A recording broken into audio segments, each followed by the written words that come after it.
सुप्रभात बच्चों। आज मैं कक्षा 8वीं का पाठ संख्या 8 भारत दर्शन के भाषा अध्ययन और प्रश्नोत्तर को डिस्कस करने आई हूँ। पहले प्रश्नोत्तर को देखते हैं, उसके बाद उसके भाषा अध्ययन को देखेंगे। लेकिन प्रश्नोत्तर को जानने से पहले बच्चों, आप सभी को इस पाठ को समझना होगा। मैंने अपने पहले वीडियोज में इस पाठ को बारीकियों से समझाया था।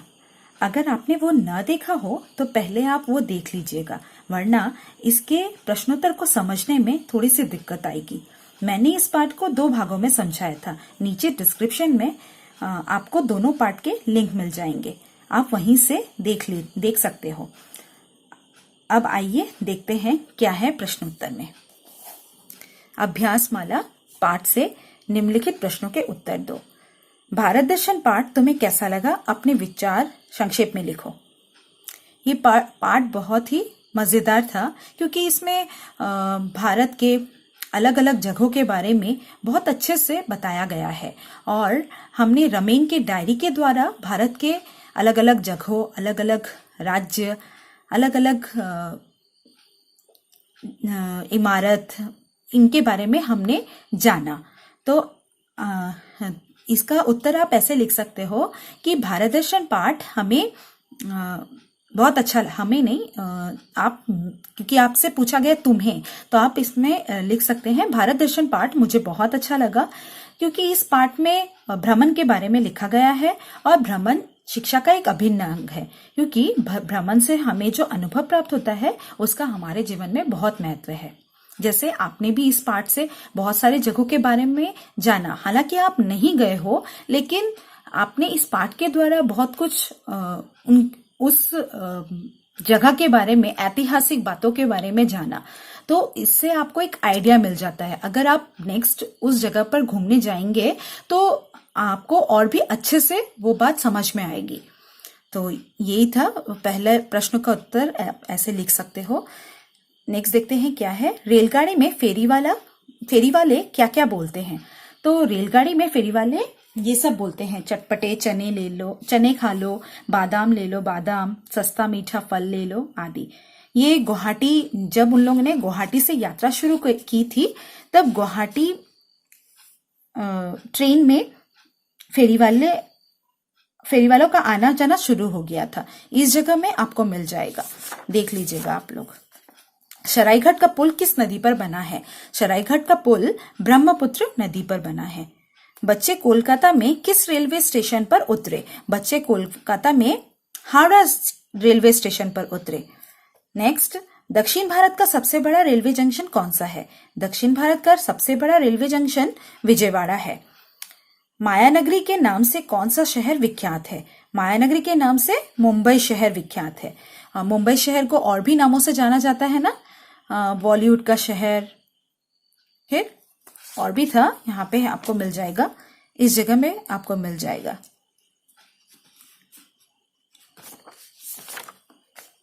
पेठा कहाँ की मशहूर मिठाई है? पेठा आगरा शहर की मशहूर मिठाई है।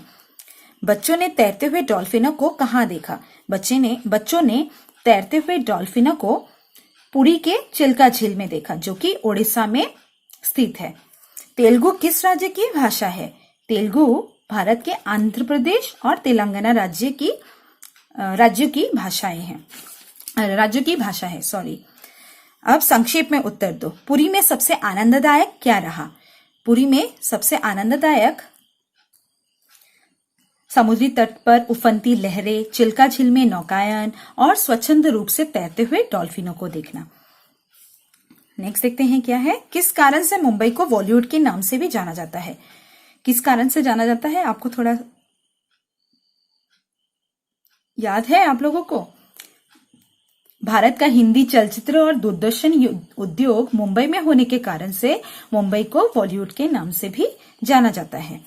मुंबई में बच्चों ने क्या क्या देखा? मुंबई में बच्चों ने Nariman point, Chowpatty, Juhu beach, marine drive, then Gateway of India, hotel Taj, Elephanta की गुफाएं, कुछ सितारों के बंगले भी देखे। दिल्ली के प्रमुख दर्शनीय स्थलों के नाम लिखो। दिल्ली के प्रमुख दर्शनीय स्थलों के नाम बहुत सारे हैं, यहाँ इसमें आपको मिल जाएगा। यहाँ पे राष्ट्रपति भवन, संसद भवन, इंडिया गेट, कुतुब मीनार, लाल किला, राजघाट, जंतर मंतर, बहाई प्रार्थना केंद्र, जामा मस्जिद, अक्षरधाम मंदिर, ये सब देखे उन्होंने। ये सब दर्शनीय स्थल हैं दिल्ली के। ताजमहल के बारे में तुम क्या जानते हो? ताजमहल के बारे में तो आप सब भी थोड़ा बहुत जानते होंगे, तो आप लिख सकते हो ना, अपने आप ही लिख लेना कि ताजमहल सफेद संगमरमर से बना एक सुंदर इमारत है। इसे मुगल बादशाह शाहजहां ने अपनी पत्नी मुमताज महल की याद में बनवाया था और यह मुगल वास्तुकला का एक उत्कृष्ट नमूना भी है। नेक्स्ट देखते हैं क्या है। भारत के दिए गए मानचित्र में निम्नलिखित जगहों को चिन्हित करो और यात्रा कार्यक्रम के अनुसार उन्हें रेखा खींचकर मिलाओ। गुवाहाटी, नई दिल्ली, हावड़ा, पुरी, मुंबई, आगरा। तो ये रहा भारत का मैप। इसमें आप लोगों को ये सब जगह पॉइंट आउट करना है।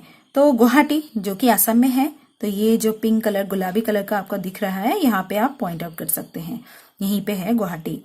नई दिल्ली यहाँ पे। हावड़ा जो कि कोलकाता में है, तो कोलकाता यहाँ पे है।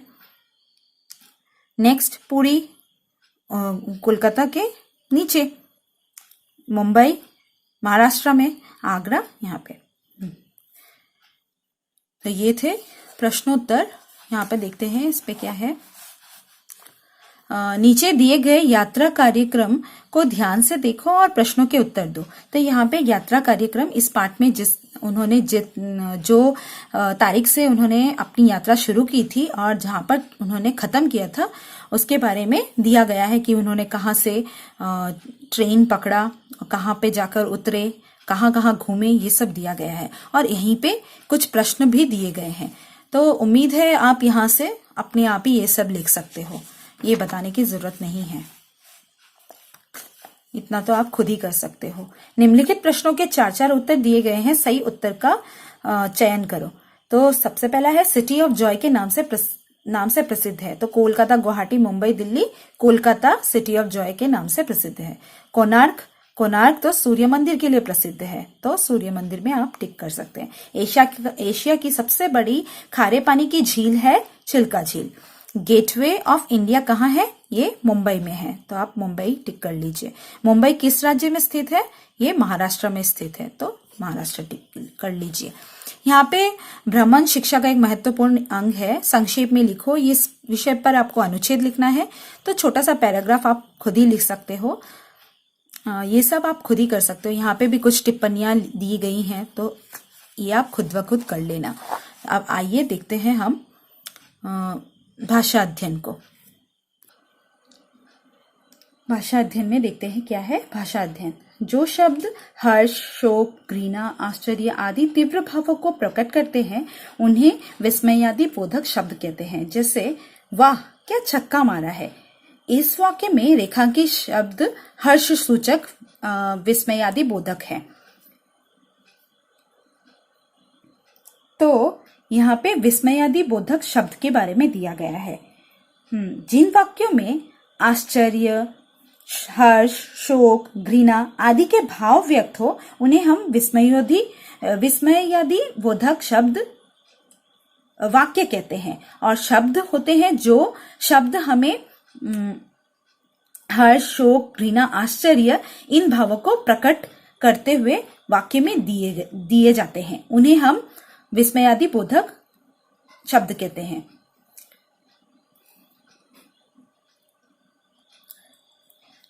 आप कैसे समझेंगे कि वाक्य में विस्मयादि बोधक शब्द है या नहीं? तो आप देख सकते हैं यहाँ पे एक चिन्ह दिया गया है जिसे हम इंग्लिश में एक्सक्लेमेटरी साइन कहते हैं और हिंदी में विस्मयादि बोधक चिन्ह कहते हैं। तो इस चिन्ह को देखकर आप वाक्य में पहचान पाएंगे कि ये विस्मयादि बोधक शब्द हैं, लेकिन उनके भावों को समझने के लिए आपको लाइन को समझना पड़ेगा, उन वाक्यों को अच्छे से समझना पड़ेगा। जैसे कि यहाँ पे था वाक्य, यहाँ पे जो एग्जाम्पल दिया गया था वो था वाह क्या छक्का मारा है, मतलब ये खुशी, इसमें खुशी बताई गई है, तो इसीलिए ये हर्ष सूचक विस्मयादि बोधक है। तो आइए देखते हैं, नीचे कुछ वाक्य दिए गए हैं, इन वाक्यों को आपको समझना है और इनमें से आपको विस्मयादि बोधक शब्द समझने हैं और उनके भावों को भी आपको लिखना है। तो मैंने ऑलरेडी यहाँ पे लिख लिया है, आइए पढ़ते हैं। निम्नलिखित वाक्यों में से प्रयुक्त विस्मयादि बोधक शब्दों को छांटो और ये भी लिखो कि उक्त वाक्यों में मन के कौन से भाव प्रकट हुए हैं। अरे जरा मेरी बात तो सुनो। इसमें देखिए आप अरे जो है वो विस्मयादि बोधक शब्द है। शब्द तो आप अपने आप ही लिख पाओगे, क्योंकि जो शब्द, जैसे कि मैंने यहाँ पे बताया था, जो शब्द के बाद एक्सक्लेमेटरी साइन लगा हुआ होता है वही शब्द विस्मयादि बोधक शब्द कहलाते हैं। और तीव्र भावों को समझने के लिए हमें पंक्तियों को अच्छे से समझना पड़ेगा। तो इसमें क्या है, अरे जरा मेरी बात तो सुनो। यहाँ पे हम किसी को बुला रहे हैं, तो जब हम किसी को बुला रहे हैं वो होगा संबोधन। हम उसे संबोधित कर रहे हैं, उसका नाम नहीं बुलाकर हम उसे अरे करके पुकार के उसे बुलाना चाह रहे हैं या उसको बोल रहे हैं कि मेरी बात तो सुनो। तो वही संबोधन, यहाँ पे होगा संबोधन विस्मयादि बोधक शब्द। हाय मैं लुट गया, तो हाय होगा जो विस्मयादि बोधक शब्द होंगे और इसके भाव होंगे जैसे ये लुट गया, मतलब कि इसको दुख है, शोक है, तो यहाँ पे शोक आएगा। छीछी कितनी गंदगी है, छीछी जो है वो विस्मयादि बोधक शब्द है और उसके भाव है घृणा, मतलब कितनी गंदगी है। आप पंक्तियों से ही समझ में आपको आ जाएगा।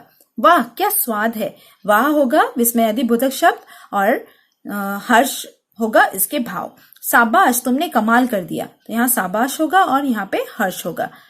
आह दर्द से रहा नहीं जाता, तो यहाँ पे आह और यहाँ पे होगा शोक, क्योंकि उसे दर्द हो रहा है। ओह इस लड़के ने बहुत कष्ट झेला है, तो ओह होगा तुम्हारा विस्मयादि बोधक शब्द और शोक होगा इसके भाव। बाप रे कितना बड़ा सांप है, तो बाप रे होगा तुम्हारा विस्मयादि बोधक शब्द और भय होगा भाव। तो ये थे विस्मयादि बोधक शब्द। अब आइए देखते हैं नेक्स्ट क्या है। समुच्चय बोधक शब्द जो दो शब्दों या वाक्यांशों को जोड़ता है, इसे संयोजक भी कहते हैं। जैसे जहानारा और प्रशांत वनभोज पर गए, इस वाक्य में और समुच्चय बोधक शब्द है। ऐसे ही अथवा या चाहे, बल्कि, किंतु, परंतु तथा आदि समुच्चय बोधक शब्दों से एक एक वाक्य बनाओ। तो यहाँ पे जो है समुच्चय बोधक शब्द, समुच्चय बोधक शब्द वे शब्द होते हैं जो दो शब्द या कोई भी वाक्यांश को जोड़ने के लिए हम प्रयोग करते हैं, उन्हें हम समुच्चय बोधक शब्द कहते हैं। इसे संयोजक भी कहा जाता है। या दूसरे शब्दों में हम कह सकते हैं जिन शब्दों के वजह से दो या दो से ज्यादा वाक्य, शब्द या वाक्यांश जुड़ते हैं उन्हें समुच्चय बोधक कहा जाता है। जहां पर तब, और, वरना, किंतु, परंतु, इसलिए, बल्कि, ताकि, क्योंकि, अथवा, और, अन्यथा ये सब शब्द जुड़ते हैं, वहां पर समुच्चय बोधक होता है। इन समुच्चय बोधक शब्दों को योजक भी कहा जाता है। तो ऐसे ही आप अथवा, या, चाहे, बल्कि, किंतु, परंतु तथा आदि इन शब्दों से आप एक एक सेंटेंस, एक एक वाक्य बना लीजिएगा। आओ जान ले। क्रिया के जिस रूप से आने वाले समय का बोध हो उसे भविष्यत काल कहते हैं। भविष्यत काल के दो भेद माने जाते हैं, सामान्य भविष्यत और संभाव्य भविष्यत। तो भविष्य, यहाँ पे भविष्यत काल के बारे में बताया गया है। तो सबसे पहले आपको काल जानना पड़ेगा। वैसे मैंने पहले शायद समझाया था आप लोगों को, ठीक है। अगर भूल गए हो तो मैं फिर से आपको याद दिलाने के लिए बता दूं कि काल किसे कहते हैं। काल यानी कि क्रिया के जिस रूप से उसके होने या करने के समय का बोध हो, हम उसे काल कहते हैं। तो काल के तीन भेद होते हैं, भूतकाल, वर्तमान काल और भविष्यत काल। तो भूतकाल और वर्तमान काल हम बाद में विस्तार से जानेंगे। यहाँ पर भविष्यत काल के बारे में बताया गया है, तो मैं आपको भविष्यत काल के बारे में बताती हूँ। भविष्यत काल क्रिया के जिस रूप से किसी काम का आने वाले समय में किए जाने या होने का बोध हो, हम उसे भविष्यत काल कहते हैं। जैसे कि यहाँ पे कुछ वाक्य दिए गए हैं, जैसे मैं खेलूंगा, तुम पढ़ोगे, आप खाएंगे। तो ये सब, या आज वर्षा होगी, हर शाम को घूमने जाएंगे, ये सब वाक्य भविष्यत काल है, जो मैंने मतलब आने वाले समय में किए जाने या होने का बोध होता है, उन्हें हम भविष्यत काल कहते हैं। भविष्यत काल के दो भेद होते हैं, सामान्य भविष्यत काल और संभाव्य भविष्यत काल। सामान्य भविष्यत काल क्रिया के जिस रूप से कार्य का आने वाले समय में सामान्य रूप से होने या करने का बोध हो। जैसे कि यहाँ पे मैं खेलूंगा, तुम पढ़ोगे, आप खाएंगे।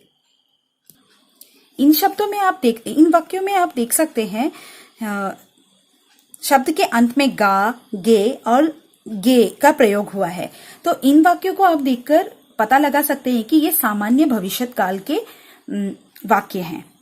और संभाव्य भविष्यत काल वे होते हैं क्रिया के जिस रूप से उसके भविष्य में होने की संभावना का पता चलता है, उसे हम संभाव्य भविष्यत काल कहते हैं। जैसे शायद चोर पकड़ा जाए, या बोल सकते हैं परीक्षा में शायद मुझे अच्छे अंक प्राप्त हो।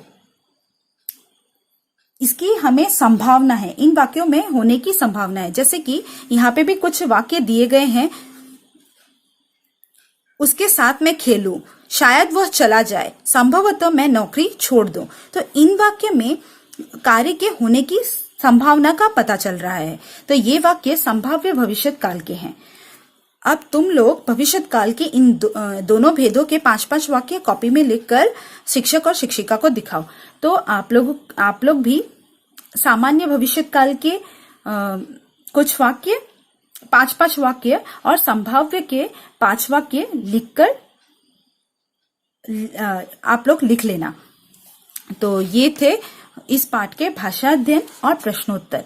उम्मीद है आपको समझ में आया होगा, और अगर आपको ये वीडियो पसंद आता है तो वीडियो को लाइक और सब्सक्राइब करना मत भूलिए।